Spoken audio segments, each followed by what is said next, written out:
Assalamualaikum warahmatullahi wabarakatuh. Sahabat bunda yang dirahmati oleh Allah, terutama buat sahabat bunda yang saat ini sedang dalam proses berikhtiar menyadarkan suami bunda yang hatinya sedang berlabuh ke wanita lain. Nah, video kali ini saya ingin bagikan dua hal yang sepertinya nggak kelihatan perannya, tapi sangat bisa mempercepat proses taubatnya suami bunda. Ya, mungkin secara lahir bunda selama ini sudah berusaha mati-matian ya mengejar cinta suami, berusaha menasehati suami, berusaha mencegah perselingkuhannya. Tapi bisa jadi semua usaha itu mentah, dan bisa jadi hal-hal kecil yang tidak begitu kelihatan secara lahiriah yang justru menjadi wasilah hidayah buat suami bunda. Nah, dua hal ini, yang pertama dan yang paling utama adalah doa bunda.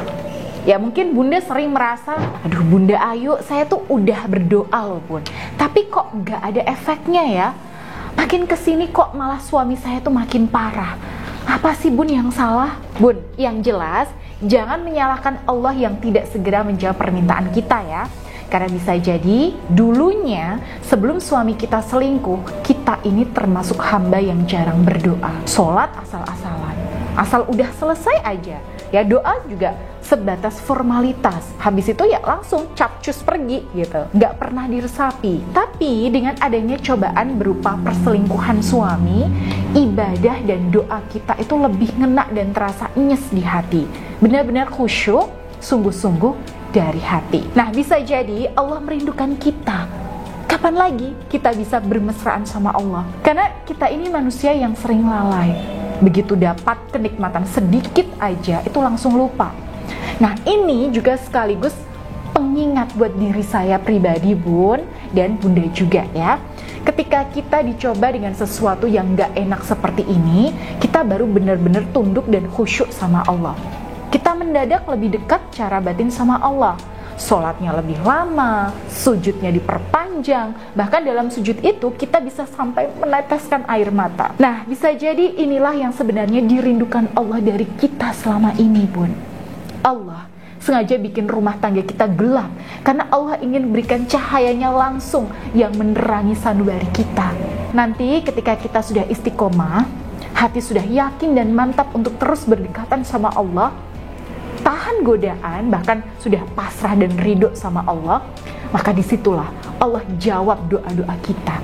Nah, ini banyak sekali terjadi di klien-klien saya. Ya, saya itu sampai hafal bun.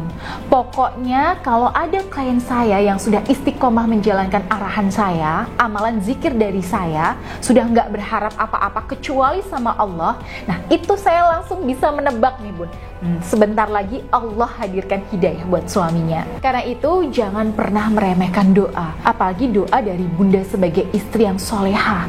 Ya, sebagai istri yang soleha, bunda itu punya privilege dari Allah berupa doa yang mustajab. Bahkan ada ulama yang mengatakan bahwa doanya seorang istri itu lebih utama dan lebih makbul daripada doanya 7 orang wali.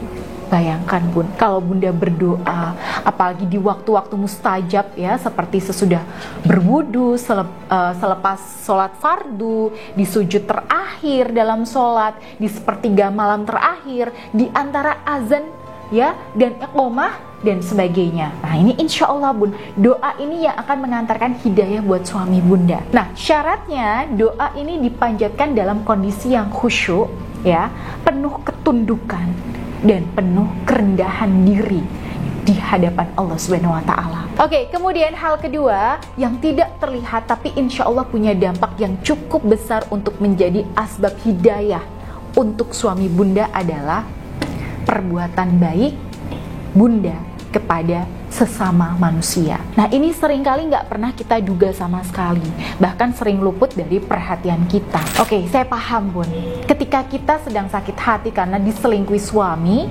semangat hidup kita itu rasanya tergerus. Betul nggak bun? Membawa badan sendiri aja itu rasanya berat banget, karena beban emosi negatif ini tuh sangat besar. Nah, tapi di sini saya bocorkan ilmunya dan sekaligus saya wasiatkan pada bunda semuanya yang nonton video ini. Jangan pernah meremehkan perbuatan baik bunda kepada orang lain dan lingkungan sekitar ya bun.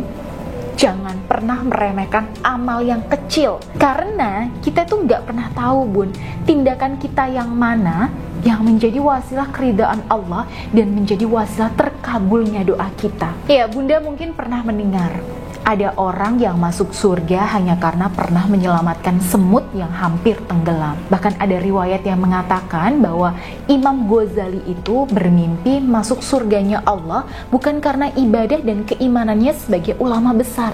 Bukan. Tapi karena suatu malam ketika beliau sedang menulis kitab, tinta yang beliau pakai untuk menulis itu dihisap oleh seekor serangga. Ya kalau nggak lalat ya nyamuk ya bun, saya kurang ingat waktu itu. Dan beliau membiarkan serangga ini meminum tintanya sampai puas dan kemudian terbang. Nah, justru dengan wasilah perbuatan baik kecil inilah Allah masukkan beliau ke surga. Nah, dari sini kita belajar bahwa perbuatan baik kita, baik itu kepada keluarga kita, ke orang lain, bahkan ke makhluk lain, itu bisa jadi asbab ridhonya Allah ke kita. Ketika Allah ridho, doa kita itu akan mi'raj, ya, menembus ke langit dan lebih cepat diijabah. Makanya saya anjurkan bunda untuk segera mendoakan suami bunda setelah berbuat kebaikan. Misalnya, ya bunda sehabis datang ke panti asuhan, ya bunda nyumbang di situ. Nah setelah itu bunda elus-elus rambut anak yatim. Sambil mengelus, bunda doakan suami dalam hati. Ya Allah, dengan wasilah kemuliaan anak ini dan amalku ini, bukakanlah pintu hidayahmu untuk suamiku. Ya sahabat bunda yang dirahmati oleh Allah, poin terakhir yang saya sampaikan tadi, silahkan bunda lakukan secara istiqomah. Dan kalau perlu, buatlah rencana tertulis. Ya kira-kira amal baik apa yang bisa kita kerjakan untuk minggu ini, ya untuk kemudian bunda eksekusi. Semakin banyak akan semakin baik. Karena begini bun, di alam semesta ini kan ada hukum tabur tuai ya bun. Nah orang menyebutnya itu hukum karma atau semacamnya lah ya. Nah kita akan mendapatkan apa yang kita tanam. Mayyazro' yahsyud. Karena itu bisa jadi suatu hari suami kita diberikan hidayah oleh Allah dan mau berhenti bermaksiat sebagai buah dari perbuatan baik kita. Oke, baik, itu tadi bun, dua hal yang mungkin tidak begitu kelihatan dan sering kita sepelekan dampaknya, tapi insya Allah dengan bersandar pada keimanan kepada Allah maka tidak ada yang tidak mungkin. Dan kalau bunda saat ini ingin dibimbing secara profesional dalam mengikhtiarkan suami bunda yang kehilangan kesetiaannya, nah ingin dipandu langkah demi langkah baik secara lahir maupun secara spiritual, silahkan bunda bisa langsung hubungi saya di nomor yang ada di sini. Baik, saya Bunda Ayu. Wassalamualaikum warahmatullahi wabarakatuh.